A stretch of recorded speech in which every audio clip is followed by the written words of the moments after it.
benar diresapi. Quran surat 14 Ibrahim ayat 22.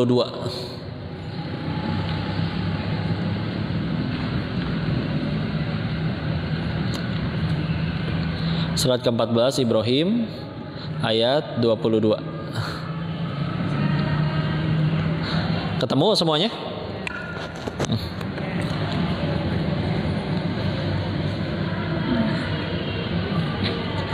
Surat 14 Ibrahim ayat 22. 22. Ketemu? Langsung artinya juga nggak apa-apa. Dan setan berkata ketika perkara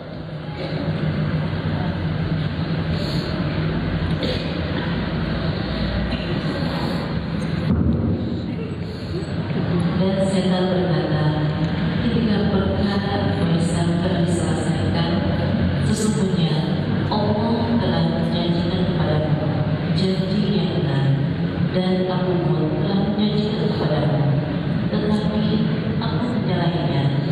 Tidak ada kekuasaan bagimu terhadap, melainkan sekadar aku menyuruh kamu, lalu kamu mematuhi seruanmu. Oleh sebab itu, janganlah kamu mencerca aku, tetapi cercalah dirimu sendiri. Aku tidak dapat menolongmu, dan kamu pun tidak dapat menolongku. Sesungguhnya aku tidak benarkan perbuatanmu mempersekutukan kamu dengan Allah Subhanahu. Sungguh orang yang zalim akan mendapat siksaan yang pedih. Nah, sambil lihat semuanya Bun ya.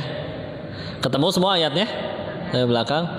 Ini setan nanti akan berkhutbah. Nah, ini di hari setelah hisab tuh, ketika perkara hisab udah selesaikan, udah beres di hisab nih Bu, yang masuk surga udah ketahuan, yang gagal ke surga udah ketahuan.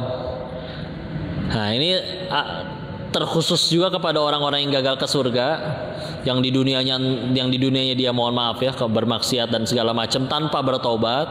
Setannya ngomong tuh ke yang maksiat, sebenarnya sesungguhnya Allah telah menjanjikan kepadamu janji yang benar. Jadi tentang surga neraka tuh orang-orang yang sampai itu di Al-Quran benar semua tuh ya. Dan aku pun telah menjanjikan kepadamu, tetapi aku menyalahinya. Nah punten ya, orang nyampe ya datang ke dukun, percaya kepada selain Allah, karena dijanjiin kan, nanti kamu punya jabatan, nanti kamu ditaksir banyak orang, pakai susuk, pakai apa ya, nanti kamu uangnya jadi banyak banget dan segala macam. Dijanjiin ya, dan tenang. Oh, nah itu surga neraka itu enggak, udah tenang aja. Yang penting kamu seneng nih hidup di dunia. Sholat nggak usah sholat, berbuat baik apa rugi, mendingan untungin diri sendiri, kompor kan. Nah ternyata di hari itu dibilang, aku juga janji, tapi aku menyalahinya. Dalam artian kalau bahasa kitanya, aku juga janji, tapi bohong ya. Nyebelin kan? Ditegasin lagi, tidak ada kekuasaan bagiku terhadapmu, melainkan sekedar aku menyuruh, lalu kamu mematuhi seruanku. Jadi kan aku cuma ngomporin, mau sholat ya, ngapain sih sholat? Tobat 60 tahun lagi juga masih bisa diampuni. Lagian Allah kepalang basah, nyemplung aja sekalian. Udah nikmatin aja maksiatnya tuh, kompor ya. Udah tuh lihat tuh, ada kemaksiatan tuh depan tuh, udah sana lakuin ya. Di sini ditegasin bahwa sebetulnya ya aku cuma bisa nyuruh loh. Kalau kamu waktu itu nggak mau, saya bisa apa sih? Kamunya aja yang ngelakuin. Jadi salah kamu lah, kenapa nyalahin saya kan? Nyebelin kan? Misalkan, aduh, wah ini nggak ada CCTV nih, bisa saya ambil nih uang kantor nih segala macem ya. Setan ngompor kan, udah ambil aja, bisa nyenengin anak istri, bisa beli ini itu, bisa beli handphone yang kamu pengen, bisa beli yang apapun yang kamu pengen ya. Terus ternyata kalau misalkan kita nggak mau, emang bisa apa setannya? Dipukul gitu, di sliding, di tackle, dijambak. Kita mau tobat nih, setan nggak suka, kita tetap sholat. Apa waktu sholat kita ditendang, di tempat wudhu kita digebugin? Nggak bisa apa-apa. Makanya di sini setannya bilang nih, tidak ada kekuasaan bagi aku kepada kamu. Kamu waktu itu nggak nurut saya juga, saya nggak bisa apa-apa tahu. setannya bilang nih, tidak ada kekuasaan bagi aku kepada kamu. Kamu waktu itu nggak nurut saya juga, saya nggak bisa apa-apa tahu. Dulu kita yang punten ya, yang percaya dengan yang kayak gitu-gitu, itu di dunianya naudzubillah bisa tengil, bisa sombong, ngerasa kebal, ngerasa punya lindungan, ya apalah khodam lah dia bilang lah apa dan segala macam, ya. Naudzubillah. Sesungguhnya aku tidak membenarkan perbuatanmu menyekutukan aku dengan Allah sejak dahulu. Tuh, aku nggak pernah bilang ya bahwa kalau kamu datang ke aku itu adalah perbuatan yang benar. Ya. Nggak pernah bilang bahwa ini jalan terbaik, enggak. Yang terbaik udah itu ngikut sama Allah. Kamu aja ngikut, suruh siapa ngikut? Saya pernah bilang nggak bahwa ini ada jalan yang paling benar? Enggak. Kamunya aja yang pengen duit dan saya bisa janjiin duit, kamu langsung mau. Sampai bela-belain bawa tumbal, sampai bela-belain macam-macam Bu. Karena kalau nggak dengar pengakuan kayak gitu Bu. Ada yang disuruh gali kuburan orang yang baru meninggal, terus harus diambil jempolnya, itu pun nggak boleh dipotong, harus digigit. Demi pengen kaya sampai segitunya, ya. Ada yang Ustadz Muhammad Faizal pernah cerita, untuk bisa punya ilmu ada yang dia harus hidup sebagaimana hewan di tengah hutan 40 hari telanjang tanpa busana, ngerondang, berdiri aja nggak boleh, hidup sebagaimana rusa aja gitu, ya. 40 hari di tengah hutan ngerondang, nggak boleh berdiri, makan apa yang ada di situ. Kan kalau saya ngebayangin jadi setannya, itu pasti ngakak banget setannya. Manusia ini ya Allah segitu bodohnya, pengen dikerjain sampai segitunya hanya demi duit. Kadang-kadang nonton. Kok tapi beneran ada yang bisa ngeramal? Dikasih tahu bahwa kalau di surat 72 surat jin kan memang dikasih tahu, jin itu bisa mencuri info berita dari langit. Tapi lalu akhirnya dibisiki kepada manusia yang menjadi sekutunya. Dalam bahasa artinya mah dukun. Lalu oleh dukun tersebut ditambahkan 100 kebohongan lainnya. Jadi kalau misalkan ternyata ada yang benar, bisa. Tapi 1/100. Banyakan ngibulnya. Ramadan kemarin saya ada acara yang sama Ustadz Felix ya, yang di tempatnya Dr. Richard. Mungkin ada yang nonton. Pernah waktu itu salah satu episodenya dukun tobat, ya. Dia cerita pengalamannya, pernah disuruh mohon maaf nyantet ngebunuh orang. Terus dia belum ngelakuin, besoknya orangnya datang. Terima kasih santet kamu berhasil, orang itu mati. Asal saya belum ngapa-ngapain. Cuman kan daripada tengsin, duit udah diterima. Oh iya emang itu jurus saya. Gitu coba. Jujur diakuin tuh di podcast itu. Ya.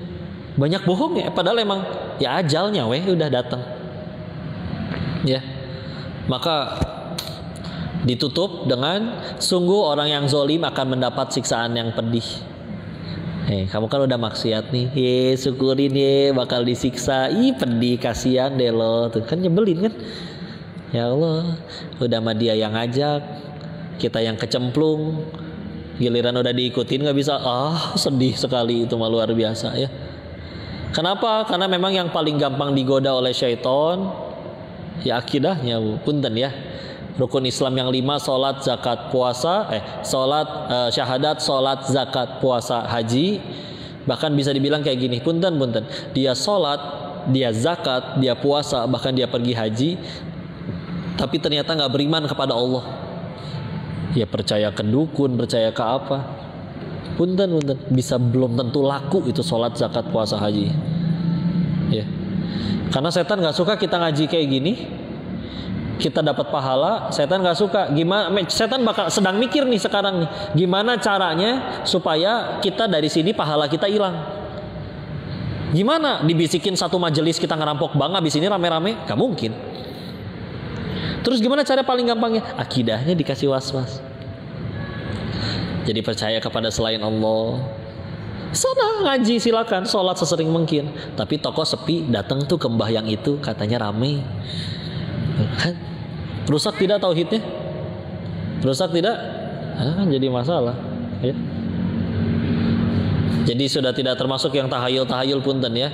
Jangan foto bertiga, nanti yang tengah mati duluan. Enggak, yang moto ge bakal mati itu, liatin ya. Yang di rumah nggak ikut ngapa-ngapain ge pasti mati, betul? keluar pintu rumah kejatuhan cicak bakal sial. Enggak, tapi saya kejatuhan cicak, kepleset di jalan, untung kepleset. Jadi kamu nggak jadi berangkat naik motor. Kalau sampai naik motor bisa jadi masuk jurang, bisa jadi kelindes truk, nggak ada yang tahu.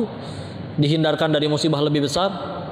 Tapi sakit dah saya kepleset di depan. Pilihannya cuma dua sakit itu. Satu gugurin dosa, dua meninggikan derajat. Bisa jadi gara-gara itu dosa kamu bersih. Ya. Mau kejatuhan cicak yang 4 RW gitu, sampai tenggelam nggak akan gimana-gimana. Ya. Di Jawa Timur tuh yang Batu Ponari tahu? Oh, bawa air, celupin batu. Katanya kesambar petir sambil megang batu, celup. Mudah-mudahan mah jadi anak yang soleh ke depannya ya. Tapi orang akhirnya percaya, datang bawa air di gayung. Kalau udah dicelupin airnya jadi Ponari sweat katanya ya. Aduh janganlah, udahlah.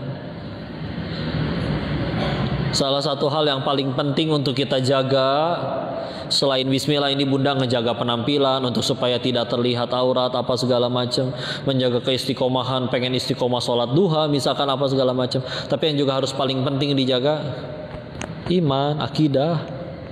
Karena kalau yang sampai rusaknya akidah, keyakinannya, atau sampai Allah na'udzubillah dianggap tidak punya iman, ya kan gak laku sholat, zakat, puasa, hajinya. Dan yang paling gampang setan ganggu itunya, udah cukup. Ingat yang kau pernah cerita, ada seorang ustadz pernah ngaji pengajian di rumah sekeluarga besar. Lalu ada satu pemuda di keluarga itu yang biasanya rajin ikut ngaji, sekarang nggak pernah datang lagi. Ditanya dong ke si mamanya, anak ibu mana bu? Biasa rajin ikut. Apa sekarang kuliah di luar kota ya? Oh enggak, lagi di kamar tuh. Kok di kamar? Iya, lagi kesurupan arwah si kakek. Kesurupan arwah si kakek. Taunya dari mana? Habis ditanya tentang segala hal tentang si kakek, dia tahu. Pasti arwahnya kan? Baru dijelasin. Izin ya bu, orang sudah meninggal itu udah gak ada yang di dunia. Sudah pindah alam, namanya alam barzakh. Ya. Terus kok dia tahu segala hal tentang si kakek. Kalau si kakek yang asli udah beda alam. Manusia dari lahir itu gak cuma didampingin malaikat, tapi ada juga yang disebut dari bangsa jin, disebutnya Qorin. Qorin. Secara bahasa Qorin itu artinya apa? Sahabat.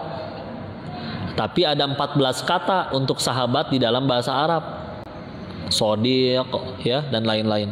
Sama kayak Indonesia kan, ada temen, ada konco, ada sahabat, ada babaturan, ada besti ya, macam-macam ya. Sohib ya enggak?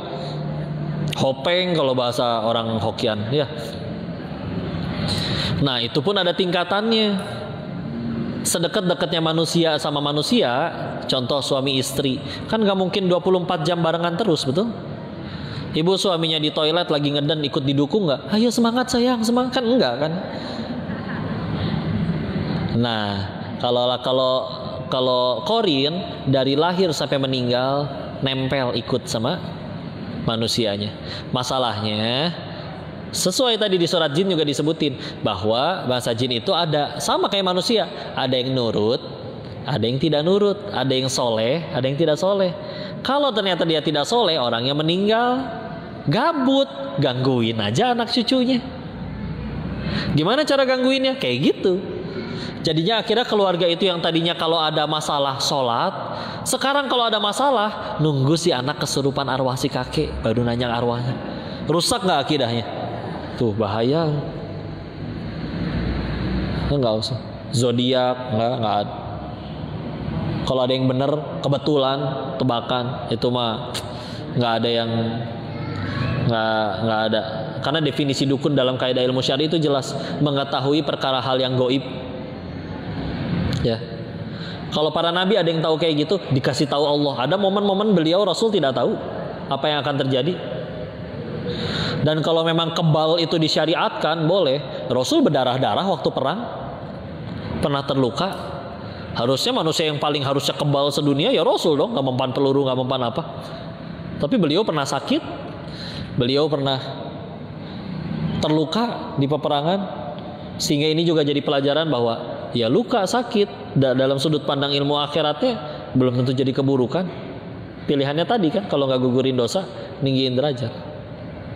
Ya, jadi ini dia yang ini kudu sekali lagi dilurus. Jangan sekarang kalau misalkan ada orang yang pada punya TikTok, kalau nonton yang live lagi rame kan, cek khodam. Kalau yang tidak tahu bagus, udah nggak usah tahu. Tapi jadi kayak orang tuh, jadi kayak punten ya Bu, dukun online. Jadi ngecek nanti kamu besok karirnya gimana apa. Jangan, udah. Pernah dites sama Ustadz Muhammad Faizar, ngutus 3 orang dengan akun yang berbeda. Padahal orangnya sama. Misalkan saya sendiri nih punya akun 3 handphone. Tanya ke satu dukun itu yang sama. Gimana masa depan saya? Ini arti nama saya, berarti bakal jodoh saya gimana? Ternyata ya beda-beda jawabannya. Padahal kan aslinya orangnya sama. Berarti ya dukun so tahu, asal nebak. Ya. Jadi ya begitulah ya. Hati-hati kudu dijaga betul-betul itu akidah ya. Karena ya tadi rugi sekali kan sholat, zakat, puasa, hajinya kalau sampai tidak laku. Ya. Maka naudzubillah ya. Maka ini pun sama. Jadi kadang ada orang yang di sini disebutkan Maha suci Allah yang sengaja tidak mengadakan suatu bukti tanda untuk para wali-walinya. Jadi orang tuh dibikin nggak tahu beliau itu seperti apa. Bahwa ternyata doanya amat sangat mustajab, nggak tahu atau gimana. Supaya ya kadang ada orang yang imannya nggak siap, akhirnya jadi mengharapnya ke manusia, bukan ke Allah. Termasuk kalau ada yang punten ya di ruqyah misalkan. Yang saya tahu guru ilmu ruqyah yang saya tahu, beliau itu setiap kali pengen ngeruqyah orang tuh benar-benar negasin, Bu, kalau sembuh bukan gara-gara saya ya. Ini murni Allah. Saya mah cuman jadi jalan, cuman bacain ayat Al-Quran. Saya sama sekali nggak bisa ngasih kesembuhan. Ini sok nih bisa diterapin dokter misalkan kepada pasien. Pasien kalau sembuh bukan saya ya. Ini mah Allah yang nyembuhin. Jadi supaya apa? Jangan bergantung ke obat, jangan bergantung ke dokternya. Karena kalau misalkan nggak ditegasin, misalkan naudzubillah ustadznya kan juga pasti digoda syaitan. Begitu misalkan atas izin Allah sembuh, dianya digoda syaitan, terus keucap aja. Tuh kan untung ada saya. Enggak, ada Allah. Bismillah ya. Nggak boleh sampai. Karena kalau itu masuk ke hati si yang pasiennya, akhirnya ada apa-apa lupa berdoa tuh kalau tolong hubungin ustadz itu, tolong hubungin ustadz itu. Jadi menggantungkan semuanya jadi kepada ke ustadz, yang ustadznya manusia juga. Ya. Karena ya sebaik-baiknya ruqyah kalau mau ruqyah mandiri. Bacain sendiri sebelum tidur, minimal Al-Fatihah matrikul aja. Kok nggak mempan? Ya mungkin kitanya yang nggak bisa make senjatanya ibaratnya. Kan ayat Qur'annya kan senjatanya kan. Kita nggak bisa makainya. Satu, tajwidnya nggak beres. Kedua, artinya juga nggak ngerti. Ya gimana pengen mempan ya. Karena kudu benar didalami. Bismillah ya. Dan itu dia ya. Kalau misalkan nanti ada orang yang saya pernah datang ke dukun kok dan beneran terusir nih yang jin yang gangguin saya, atau benerlah berhasil. Sederhana, dukun yang nemenin si jin lebih sakti daripada jin yang gangguin si pasien. Udah gitu aja. Jadi minggir sana. Iya bang, ampun bang ya. Terus ya udah dibikin dianya. Oh hebat kan saya dukun kenamaan, punya ini kemampuan ini itu. Enggak ya. Dan ingat ya, tapi kan tadi katanya ada jin yang soleh. Jin yang soleh juga pasti sibuknya ibadah, nggak mau bantuin manusia. Itu ada jin yang bantuin Nabi Sulaiman? Disuruh Allah. Dan Nabi Sulaimannya pun nggak pernah ngerasa saya yang hebat sampai punya anak buah jin. Allah yang memerintahkan untuk jin itu tunduk kepada Nabi Sulaiman. Udah gitu aja. Nabi Sulaiman yang nggak kepedean. Jin yang soleh ngebantuin Nabi Sulaimannya pun karena nurut sama Allah. Seberes zaman Nabi Sulaiman, yang soleh-soleh sibuk ibadah, jin yang nggak pengen ada yang bantuin orang lagi. Jadi ini punten ya Bu, jadi bahas ini ya. Tapi saya ngerasa Ya akidah ini kudu benar-benar segitunya penting untuk dijaga, supaya jangan sampai naudzubillah sholatnya udah rajin, misalkan ke majelis taklim udah rajin, tapi ternyata masih percaya yang gitu-gitu. Aduh, jangan ngerusak banget. Udah tenang, rezeki dari Allah. Musibah, bahaya, keberuntungan, enggak, semuanya udah ada Allah yang tentuin. Lagian kadang definisi nikmat menurut kita sama definisi nikmat dari Allah juga suka beda kok.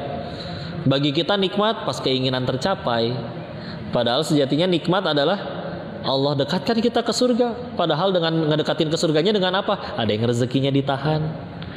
Gara-gara rezekinya ditahan dia jadi rajin tahajud. Kan aslinya ngedeketin kita ke surga. Coba disuruh pilih, Bu, seumur hidup seluruh keinginan terkabul, tapi kata Allah tidak ada tempat bagimu di surga. Mau? Nggak mau. Tapi seluruh keinginan dikabul loh, Bu. Tetap nggak mau. Tuh kan. Berarti aslinya yang paling kita pengen adalah surganya Allah. Atau dibalik, seumur hidup mungkin pahit, Bu. Lebih sering nggak dikabul doanya. Tapi Allah cuma janji satu. Disediakan tempat terbaik untukmu di surganya Allah. Mau? Mau. Berarti rela, Bu, kecapean, kesakitan, ya. Tapi tenang, alhamdulillah Allahnya maha baik, nggak akan nguji kita melebihi kemampuan kita. Ya Allah, saya nggak mampu seperti Nabi Yunus. Makanya ibu nggak ada yang pernah ditelan ikan paus kan? Mungkin pernah sengaja ninggalin sholat pun dicakar kucing juga enggak. Sehat, ya. Nggak ada yang pernah dibuang ke sumur oleh saudara kandungnya sendiri seperti Nabi Yusuf, ya. Tapi gara-gara itu jadi akhirnya punya takdir jadi orang hebat di Mesir. Coba kalau nggak dibuang, tuh kan semuanya.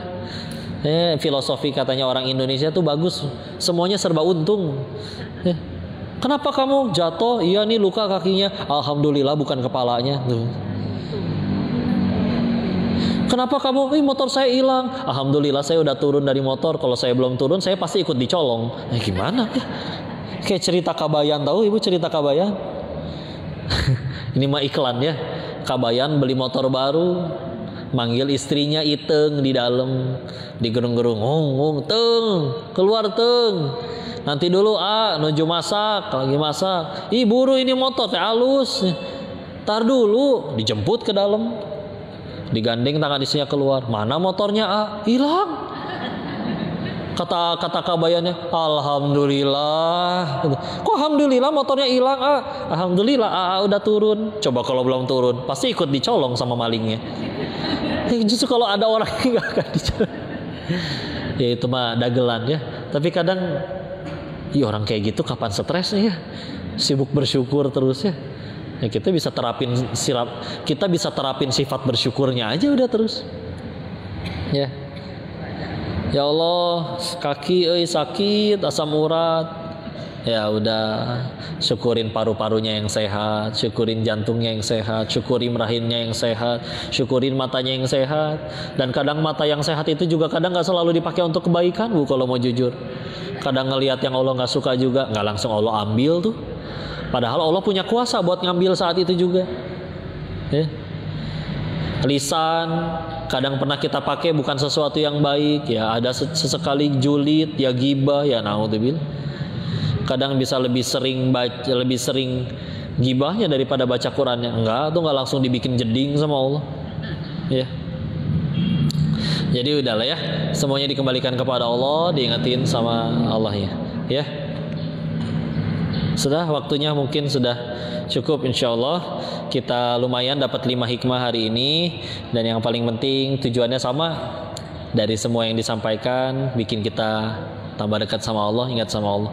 Sisanya masalah ibadah mesti gimana, bacaan Allah saya mau yakin lah udah pada tahu fikih ibadah gimana, cara baca Quran gimana.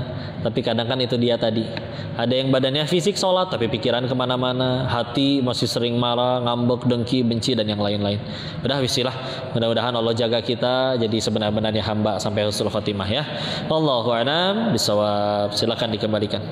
Alhamdulillah, insyaallah ilmu yang disampaikan itu luar biasa. Bidadari, ada yang bertanya? Saya ada waktu. Ada yang bertanya? Enggak. Enggak jadi mau. Di belakang tuh. Di luar tema. Di belakang itu ada yang angkat tangan. Oh ada. Apa nanya dulu? Sama ada nanya. Bismillahirrahmanirrahim. Assalamualaikum warahmatullahi wabarakatuh. Waalaikumsalam warahmatullahi wabarakatuh. Ustaz, ini pertanyaan saya tadi di awal pembukaan Ustaz ya. Jadi orang yang berilmu itu walaupun dicari setinggi manapun tetap kalau Allahnya hidup tidak memberikan ilmunya kepada kita. Nah kalau Ustaz mungkin ilmu yang bermanfaat dunia akhirat untuk dirinya, dan bagaimana dengan Allah yang tidak hidup memberikan ilmunya kepada orang tersebut. Satu lagi Ustaz, bilangkan kita memanage hati kita untuk selalu kita menghadapi segala sesuatu yang terjadi untuk diri kita, itu tetap kita mengemukakan keyakinan akidah kita, karena tetap setan tadi itu ya Ustaz yang selalu mengganggu kita. Bagaimana untuk memanage selalu lurus begitu Ustaz. Syukran Ustaz. Assalamualaikum warahmatullahi wabarakatuh. Waalaikumsalam warahmatullahi wabarakatuh. Izin satu-satu ya. Yang pertama tadi tentang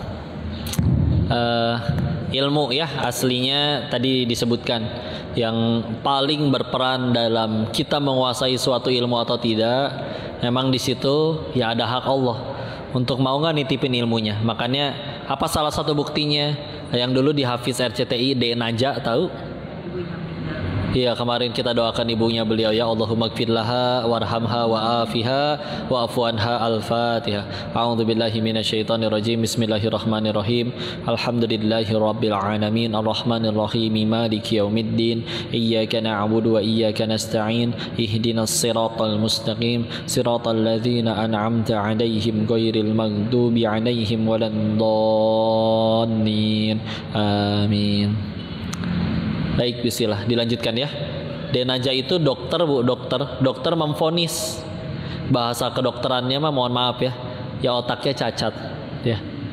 Bahkan beliau sendiri kalau dikasih huruf N, huruf M, alfabet Indonesia A sampai Z, itu masih ada yang ketuker-tuker, nggak lancar. Tapi Quran segitunya hafalnya. Kalau Allah udah mau nitipin, ya sudah. Ada yang pinter, cerdasnya luar biasa, tapi malah jadi maling, jadi koruptor. Ada yang malah jadi maling, jadi koruptor. Sehingga memang maksudnya tadi ya, kita belajar tentu menuntut ilmu jelas. Thalabul ilmi fardhatun ala kulli muslim. Thalabul ilmi adalah kewajiban bagi orang muslim, baik laki-laki maupun perempuan. Nah, kita ingin nuntut ilmunya, satu, untuk dapat pahala amal soleh. Dua, setelah tahu juga diamalkan. Nggak cuma sekedar dikumpul aja ingat semua hal banyak, tapi tidak merubah dirinya sama sekali. Ya. Kalau ditanya ilmu apa yang paling bermanfaat, yang harus paling utama kita kenal, ilmu mengenal Allah. Yang ngaji seperti ini, jadi kenal dengan Allahnya. Karena ada orang yang tahu segala hal tentang ilmu, fisika ngerti, kimia ngerti, nggak kenal Allah, masih gampang stres, Bu. Masih gampang stres. Ada orang yang nggak ngerti akuntansi, nggak ngerti matematika, nggak ngerti, kenal Allah, tenang tuh. Rezeki pun ada terus. Bismillah. Ya, karena tadi kita sudah belajar juga tentang konsep rezeki, ya. Maka ya sudah, kita tinggal ngejaga diri, ngelurusin. Kalaupun ternyata iya kok dia pinter, tapi saking pinternya keblinger, ada yang jadi ateis dan segala macam. Ada yang gampang mudah, Allah pengen ambil ilmunya. Pas beres di wisuda jadi profesor, kepleset, kulit pisang, kejeduk, lupa nama sendiri. Mudah demi Allah. Amnesia wih. Ya. Jadi ya Masya Allah. Ya itulah makanya kalau bicaranya ilmu, kau jadi yakin sekali bahwa tugas kita mas terus ngaji itu ngerayu Allah aja supaya Allah mau nggak nitipin. Karena Allah bikin lupa-lupa, Allah bikin ingat padahal cuma sekali baca, bisa nggak lupa-lupa sampai meninggal, ya. Dan yang paling penting tadi kan, ilmu kan bukan sekedar mana banyak-banyakan koleksi kitab atau paling banyak-banyakan ikut pengajian, tapi yang mana yang dengan ilmu tersebut dia ngaji berubah dirinya.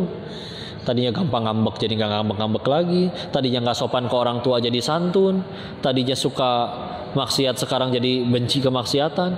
Ada perubahannya kan? Kalau misalkan kita ngaji sering tapi nggak berubah, Dulu gibahinnya teman tongkrongan, sekarang yang digibahin ustadz-ustadz yang tidak sepemahaman, diomongin, dijulitin. Ya, yang muda-muda, iya dulu sebelum hijrah WA-an dengan yang lawan jenis. Sekarang WA-annya sama dengan lawan jenis, cuman bedanya pakai assalamualaikum. Kalau dulu sayang, sekarang ukhti. Ya. Dulu ngajaknya nonton, sekarang ke pengajian, sama aja, nggak ada bedanya. Yang beda cuman bajunya. Jadi salah satu hal yang harus sering kita tanya juga adalah, masih samakah kita setelah dan sebelum hijrah? Itu masih sama nggak? Nah, kalau masih sama-sama aja yang berubah cuman bajunya, demi Allah surga tidak semudah kita ganti baju. Ya, sila ada perjuangannya. Ya, maka ya itu kalau bicara tentang ilmu ya.